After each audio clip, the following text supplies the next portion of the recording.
L'idée, c'était de faire une fois les artistes en direct travaillant devant le public. Donc on a voulu faire quelque chose d'un peu éclectique, parce qu'en symposium, on trouve des symposiums de sculpteurs de pierre, de sculpteurs de bois, de sculpteurs de fer. Nous, on a voulu un mélange de tout ça.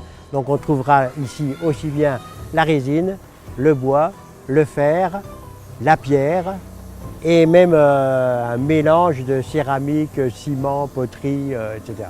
Alors l'exercice proposé là pour les 6 artistes, c'était de réaliser une sculpture monumentale, ou une sculpture en tout cas, qui resterait dans le parc sur le thème de la Renaissance, qui a été imposée, qui a été donnée en titre l'humanisme. Donc normalement je travaille avec du torchis, de la terre et de la paille. Et là, comme j'ai pas le temps de la cuire, demain elle doit être terminée. Il faut quand même 3 jours de cuisson normalement, en réalisant un four autour. Là j'ai rajouté dans mon torchis du ciment pro pour que ça se fixe et que ça résiste au gel, donc c'est très solide. C'est lorsqu'il a appliqué ces barres métalliques sur son fond de bois, le chalumeau a créé l'image.